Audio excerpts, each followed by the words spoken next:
"I'd like to make a toast," Josh announced, raising his glass as everyone at his housewarming party turned to look at him. His eyes gleamed with excitement, an expression I'd seen countless times when he was about to steal the spotlight.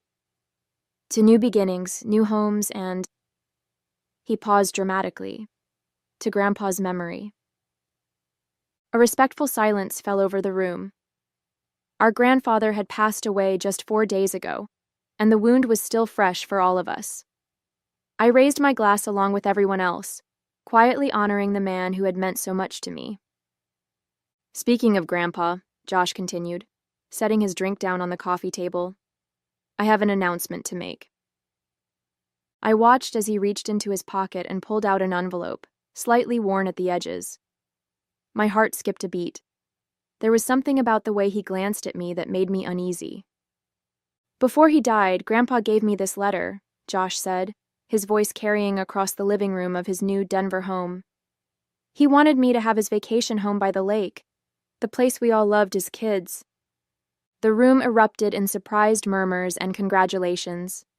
My parents beamed with pride, while Josh's girlfriend Teresa clapped excitedly. My cousin Jenna shot me a confused look from across the room. She knew how close Grandpa and I had been. I sat stunned, unable to process what I was hearing. The lakeside cabin was Grandpa's most cherished possession. It was also the place where I had spent nearly every weekend for the past 3 years, helping him maintain the property, listening to his stories, and simply enjoying his company. Josh, on the other hand, had visited maybe twice in the last 5 years, always complaining about the lack of Wi-Fi and nothing to do.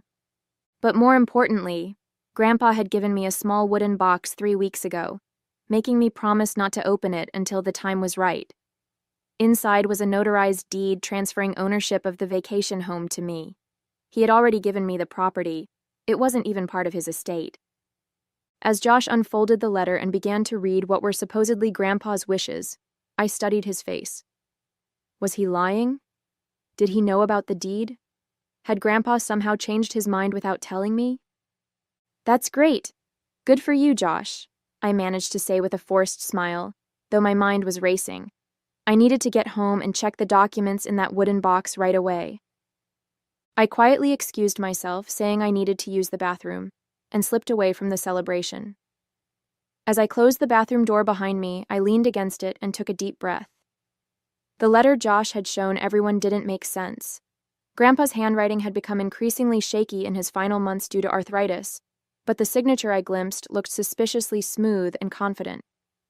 My phone buzzed with a text from Jenna. "You okay?" That was weird. Josh never even cared about the cabin. I texted Jenna back, "Need to check something at home. Can you cover for me? Say I got called into work?" Within minutes, she had made my excuses to the family, and I slipped out the back door while everyone was still fawning over Josh's inheritance. The drive to my apartment felt surreal.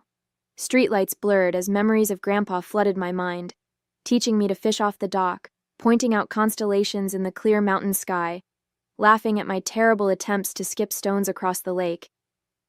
The vacation home wasn't just property. It was where our most precious memories lived. It was our special place, where Grandpa had taught me about resilience, patience, and finding joy in simple things. Josh had never shown any interest in those lessons or the cabin itself. His announcement felt like a violation of something sacred. As soon as I got home, I went straight to my closet and retrieved the wooden box Grandpa had given me. It was his old cigar box, worn smooth with age, the cedar still fragrant when opened. "Don't open this until you need to know the truth," he'd told me, his eyes crinkling with that familiar wisdom that suggested he knew more than he was saying. My hands trembled as I lifted the lid. Inside lay several neatly folded documents, a sealed envelope with my name written on it, and a small brass key I recognized immediately. It opened the antique roll-top desk in Grandpa's study at the cabin. I unfolded the top document and gasped. It was exactly as I remembered, a notarized deed transferring ownership of the vacation home to me, dated 6 months ago. Alongside it was a letter in Grandpa's unmistakably shaky handwriting. "My dearest Jules," it began, By the time you read this, I'll likely be gone. I've decided to give you the cabin while I'm still alive to avoid any complications. You're the only one who truly loved this place as much as I did. Your brother never showed interest except when he needed a place to host parties when I wasn't around. Tears blurred my vision as I continued reading. I know your brother might contest this, which is why I've had everything properly notarized and filed. There's a copy with my lawyer, Harold Thompson. The cabin is legally yours already. This isn't part of my will or estate. I trust you to honor the spirit of our special place. I sat back, stunned. Josh had lied. He'd fabricated a letter, knowing full well Grandpa had already given the property to me. The audacity was breathtaking, even for him. My phone buzzed with messages from my parents, asking where I'd gone. Josh had texted too. Nice disappearing act. Don't worry, you can still visit the cabin if you ask nicely. That's when I knew what I had to do. I wouldn't confront him via text or phone. No, this called for something more direct. I gathered the documents, tucked them back into the box, and checked the time. The party would still be going for a couple more hours. I wiped my tears, took a deep breath, and headed back to my car. It was time for the truth to come out. The drive back to Josh's house gave me time to think. I wasn't going to cause a scene. That wasn't my style, and certainly not what Grandpa would have wanted. He'd always told me, "When you have truth on your side, Jules, you don't need to shout it from the rooftops. The quiet truth hits harder than any loud lie." I parked a block away from Josh's house, the wooden box secure on the passenger seat beside me. For a moment, I just sat there, gathering my courage. I thought about all the weekends I'd spent with Grandpa at the cabin while Josh was too busy to visit. I remembered how Grandpa's face would light up when I arrived, how we'd spend hours talking about everything and nothing on the porch swing. "What would you do, Grandpa?" I whispered, running my fingers over the box's smooth surface. The answer came almost immediately in my mind. The right thing, with grace. I decided not to go back into the party right away. Instead, I texted Jenna. "How many people are still there?" She replied quickly, "Just family now. Most guests left after dinner." "You coming back?" This was perfect. I didn't want a crowd for what I needed to do. I took the box and walked the short distance to Josh's front door. When I knocked, it was Josh himself who answered, his expression shifting from surprise to wariness. "Work emergency over already?" he asked, his tone suggesting he didn't believe there had been one in the first place. "We need to talk, Josh," I said calmly, stepping past him into the house. Everyone looked up as I entered the living room. My father was examining what must have been Josh's letter more closely, while my mother was already discussing renovation plans for the cabin with Teresa. Jenna sat quietly in the corner, watching the scene with obvious discomfort. "Jules is back," my mother announced unnecessarily. "We were just discussing Josh's wonderful news about the cabin." "Actually," I said, setting the wooden box down on the coffee table, "that's what I wanted to talk about." Josh's eyes locked onto the box, recognition flickering across his face. "What's that?" he asked, though I could tell from his expression that he had a good idea. "Something Grandpa gave me 3 weeks ago," I explained, keeping my voice level. "He asked me not to open it until the time was right." I looked directly at Josh. "I think that time is now." Before Josh could protest, my father leaned forward with interest. "What is it, Jules?" I opened the box and carefully removed the notarized deed and Grandpa's letter. 6 months ago, Grandpa legally transferred ownership of the vacation home to me, I said, laying the documents on the table for everyone to see. "It's already mine. It's not part of his estate or will." The room fell silent. My mother's mouth dropped open, while my father picked up the deed with a furrowed brow. Josh stood frozen, his face draining of color. "This is notarized," my father confirmed, examining the document. "And this is definitely your grandfather's signature." "That's impossible," Josh finally sputtered. "Grandpa gave me the letter. He wanted me to have the cabin." "May I see that letter again?" I asked, extending my hand toward my father.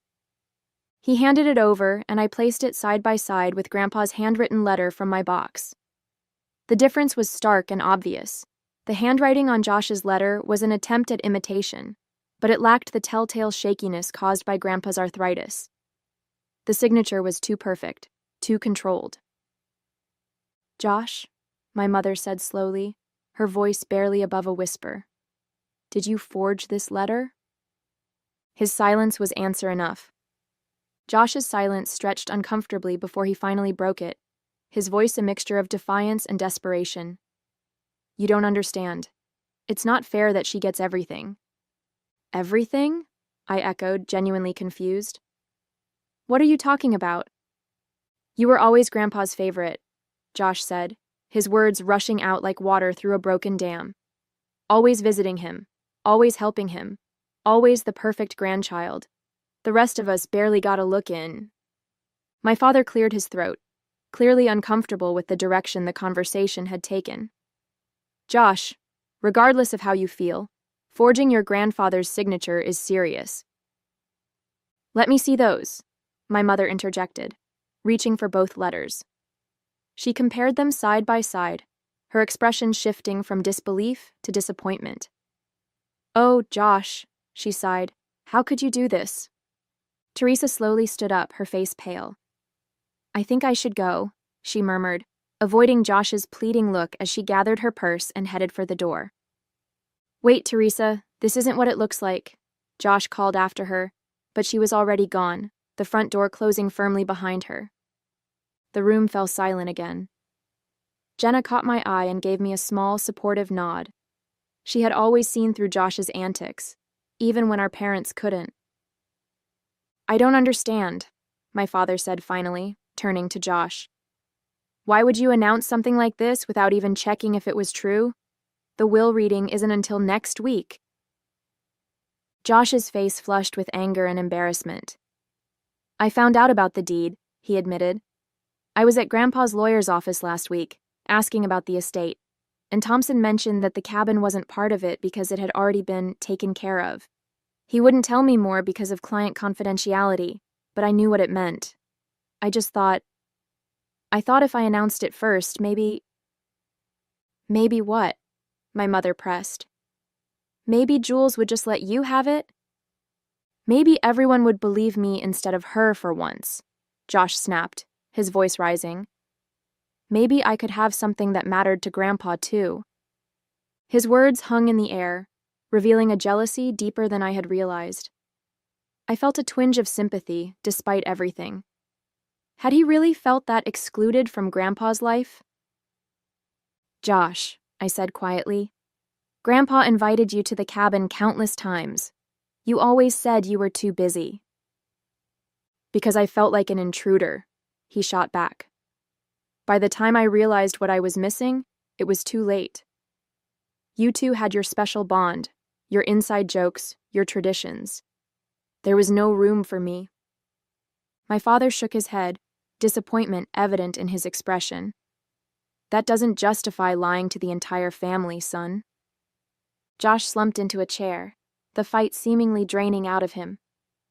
"So what happens now?" he asked, not looking at any of us. "You've made your point, Jules. You win."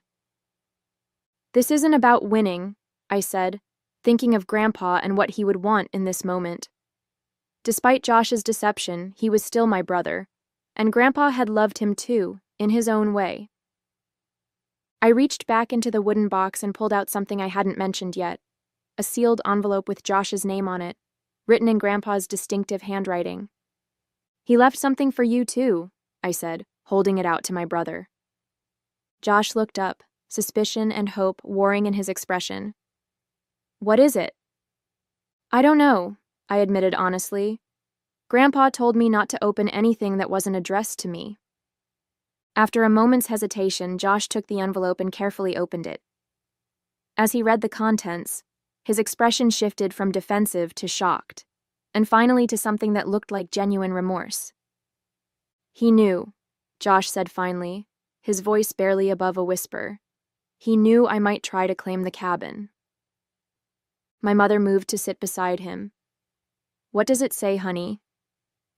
Josh hesitated, then handed her the letter. Read it, he said. Everyone should hear it. My mother adjusted her reading glasses and began. Dear Josh, if you're reading this, then Jules has opened my cedar box, which means one of two things. Either I'm gone, or something has happened that made her feel it was necessary to reveal its contents. I've known you since the day you were born, and I know your heart. You've always wanted recognition and validation, things I perhaps failed to give you in the way you needed. But I also know when you feel overlooked, you sometimes make impulsive decisions that hurt others and ultimately yourself. The cabin has been transferred to Jules. This was a decision I made with great thought and love. Not because I didn't care for you, but because Jules connected with the place in a way you never did. She understood what made it special to me, and I trust her to preserve that spirit. What you need isn't a property, Josh. It's a purpose. I've enclosed a check for $25,000. Use it to start something meaningful. Find what makes your heart come alive the way the cabin does for Jules. Maybe it's that business idea you mentioned last Christmas, or perhaps something else entirely. I hope someday you'll understand that this isn't about favorites or fairness. It's about recognizing different paths for different hearts.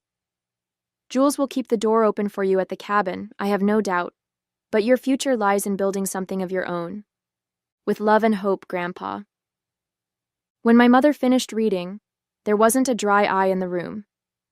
Josh sat with his head bowed, the check clutched in his trembling hand. He saw right through me, he murmured, even from the grave.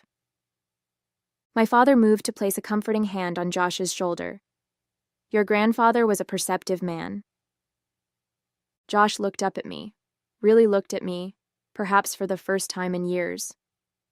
I'm sorry, Jules, I had no right to try and take what was already yours. The words seemed to cost him, but they also sounded sincere. I nodded, not quite ready to offer forgiveness, but acknowledging his apology. There's something else in the box, I said, reaching for it again. I pulled out a small photo album and opened it to reveal pictures spanning years. Josh and me as children at the cabin, building sandcastles by the lake, roasting marshmallows with Grandpa at the fire pit. He kept this in his desk at the cabin, I explained, turning pages to show more recent photos. He never stopped hoping you'd come around, Josh. My brother stared at the photos, emotion washing over his face. I really messed up, didn't I?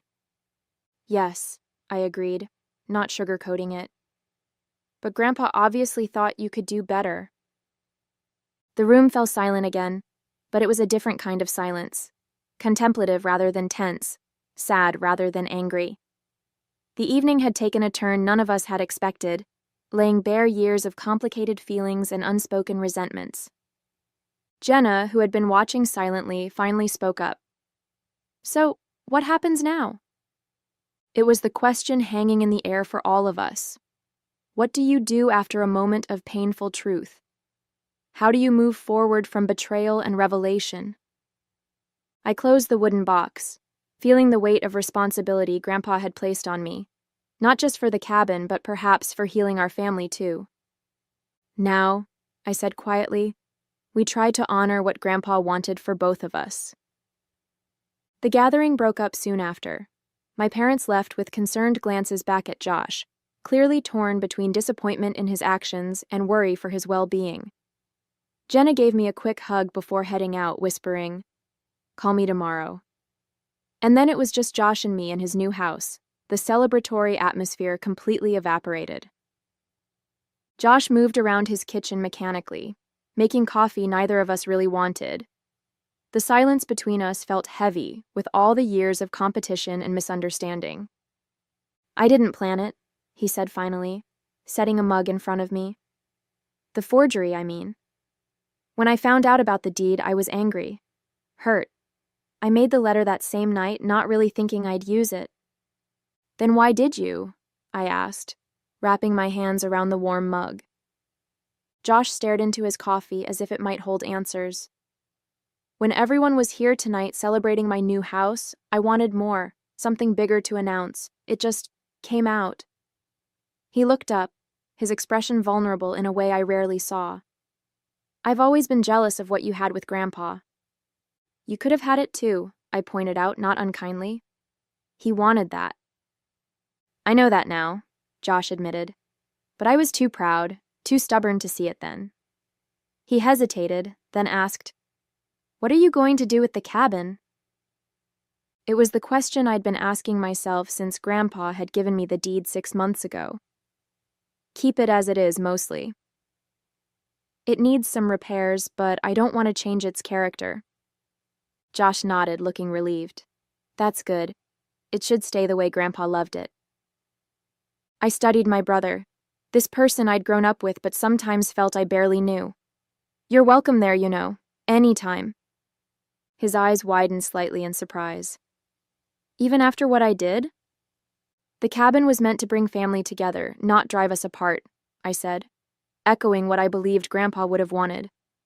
That doesn't mean I'm not still angry, or that I trust you completely right now, but the door is open. Josh seemed to understand the qualified olive branch for what it was. Thank you. We sat in silence for a few more minutes, sipping coffee that had already gone cold. The night had been exhausting, emotionally and physically, and there was still much to process. I should go, I said finally, standing up. It's been a long night. Josh walked me to the door. Before I left, he asked, "Do you think Grandpa knew this would happen?